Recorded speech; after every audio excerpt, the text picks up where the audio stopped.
Hello and welcome back to everybody who's joining us today on MindOp's YouTube page. We want to thank everybody who's been watching and subscribing, commenting and liking our posts. We really appreciate it. We are trying to get these messages out to as many people as possible, and that requires your help and assistance, so please continue to like and share our stuff. We're trying to create a ripple effect and raise the consciousness of all people out there, so that requires that we all participate and we all contribute in our own little way. And our contribution here at MindOps is creating content for all of you in the hopes that it will impact you on whatever level, whatever journey that you're currently on, so that you can use it to better your experience. But we do need your help, so please like and share and get those videos out. Okay. Today we're talking about a concept near and dear to my heart. The concept is the observer's mind, or the third person perspective. And this comes up for me because I find it most prevalent in my mindfulness and meditation practices, and in gaining some insight into my thought processes, as well as affecting my thoughts and the patterns and habits that my thoughts create in my mind, in order to create new patterns, new thoughts, new habits, so that I can move through life more effectively. Okay, so we'll go through this diagram that I have up on the board here for Observer Mind, and I call it Observer Mind because I'm coming from a Buddhist perspective. That's what I've always termed it as, but we'll go over some alternative names that maybe you've come across in your own exploration of this as well. So first, to start off with, what is Observer Mind? Okay, so we need to start out by talking about what Observer Mind is not. Okay, so this diagram is meant to represent just the whirlwind, the tornado, or the storm that is our mind, the thoughts swirling around constantly. There's representations of both negative thoughts in here with the minus signs, as well as positive thoughts. Okay, and in this depiction, it definitely shows more negative thoughts. I feel, and I find in my clinical practice that the majority of people that I talk to have mostly negative thoughts swirling around, either about themselves or about their situation, about their reality currently.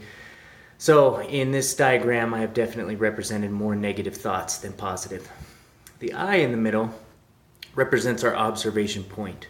Okay, so most of the time we find ourselves observing our thoughts from within the whirlwind, right in the middle. So you can imagine yourself standing in the middle of a tornado, looking up, and all sorts of objects and things flying around, and it's very difficult to pinpoint or to locate any particular thought in any particular part of the tornado, because it's always moving, it's always shifting, it's always chaotic. Okay, so this perspective is more of a first person perspective, as I've listed down here. So we'll look at some of the traits of this side. So from a first person perspective, you can think about this. If you're a video game player, there's first person games and third person games, shooter games, driving games, things like that. First person is where you're in the driver's seat. You're looking through the eyes of the subject in the video game. Okay, whereas third person is more removed. You can see the entire person. You can see the entire car that you're driving, so on and so forth. So I use that metaphor to kind of point out what first person versus third person perspective is. So most of the time we spend our time here in this first person perspective just lost in the thoughts, right in it, making it difficult for us to really take a step back and see bigger patterns. This also creates more attachment to thoughts, because it's very difficult if you're standing in that middle of that tornado to really follow any particular positive thought. So we find ourselves automatically attaching to the majority of our thoughts, which are in our culture unfortunately negative. So as we attach to these thoughts, say we attach to a negative thought, then we end up following this whirlwind down. We follow that thought down the rabbit hole, and it ends up not serving us well. This usually involves mindless interaction or more automatic interaction with those negative thoughts, and we just find ourselves almost slipping into this habit. Okay. We also find that in this state we have very little choice, or it feels like we have very little choice over what thoughts we decide we want to engage, and it almost makes us feel as if we're a slave to our thoughts. Okay? This second perspective, right here, this diagram, gives us an idea in pictorial form what observer mind is, okay? So we still have this whirlwind of thoughts. Our mind is always running. It's the nature of mind to constantly work, even when we don't want it to. So regardless of where we want our mind to be, our mind is still going to be swirling from time to time. We need to learn how to deal with that in more effective ways, okay? So there's still the quality of negative and positive thoughts throughout this whirlwind or this storm of mind. But now with the observer mind, we choose to remove ourselves from the equation into this third person perspective so that we can now see our train of thoughts, our whirlwind of thoughts from the outside. Whereas in the first example, we're right in the middle. It's very difficult for us to see what's going on and see the big picture. Now we can remove ourselves from the equation and start to look at our thoughts from the outside, which makes it easier for us to analyze. It makes it easier for us to pinpoint all the negative thoughts and the negative thought patterns, as well as the positive thoughts that are floating around in there somewhere. It also helps us engage these positive thoughts a little more readily and give us a little bit more choice. So in this observer perspective, it's a third person perspective, which involves some level of detachment. So we're not attached to any particular thought, negative or positive. We're just watching it happen. We're just watching the patterns happen. And that's why I wrote down observing down here, because whereas in this model we're interacting with our thoughts automatically, now we have the intention and the motivation to just observe, to not interact, to remove ourselves from the equation altogether. And when we choose to interact, do it more intentionally. So to choose those positive thoughts that will serve us better, which ends up giving us more choice and more control in the long run. Okay? This observer mind is also called the third person perspective, which we've gone over before. A similar but different term here in the West that we find is metacognition, which literally means thinking about thinking.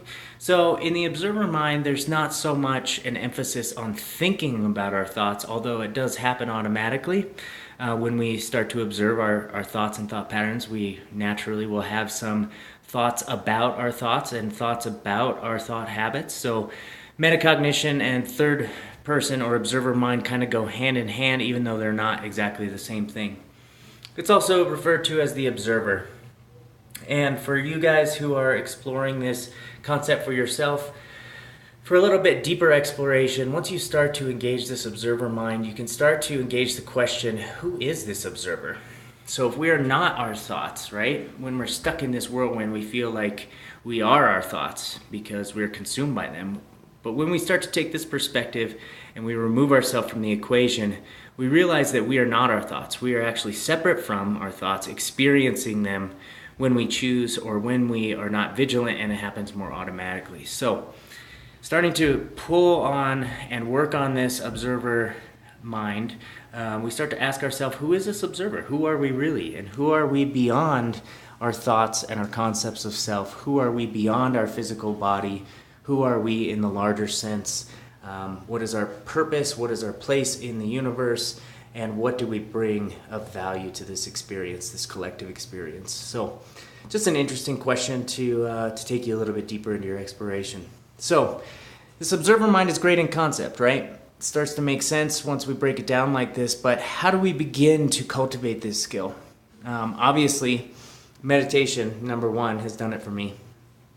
Meditation allows me the space, and it allows me to give myself permission to take that time to really separate myself from my thoughts and really pick them apart, analyze them, come up with plans of action to change behavior and thought patterns, and then put them into action. So meditation is great. It's a great space to do that. Also, the use of positive affirmations can be implemented here as well. So taking the observer mind, we're able to more intentionally interact with our thoughts and engage some of these positive affirmations, bringing them to the surface to serve us better rather than falling prey to the swirl of negative thoughts. A really practical suggestion in how to cultivate observer mind is journaling, because you're literally journaling or writing down your thoughts and your feelings and your observations. And quite literally, you are an observer. Once you have it written down, you're looking down at that journal entry, you're reading that journal entry, and you're taking it from a third person, okay? So the thoughts are no longer in your mind necessarily, but they're down on paper, And from a third person perspective, you're now able to, analyze each sentence that you wrote and ask yourself questions like, is this serving me? Is this a true statement, or is this an irrational fear? So journaling can be extremely helpful in the initial stages as well as for continued development of this skill. I found that in my early recovery, journaling my thoughts and emotions was extremely helpful to help me gain awareness around what sort of thoughts and thought habits I was having. I believe for the first 6 months of my recovery, I filled notebooks on notebooks, and I still have them, stacks of notebooks at home. For my first 6 months, just observing my mind and how it worked and how it was not serving me. Over time, though, with journaling, it became more automatic in my mind. So now I'm to the point where I no longer need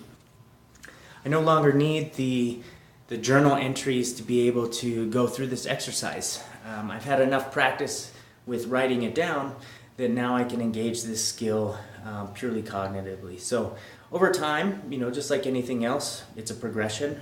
We need to continue to get better. So my suggestion is to start with journaling or meditation if you're already doing it, and just play with this concept of removing yourself from the equation so that you can start to observe how your mind works.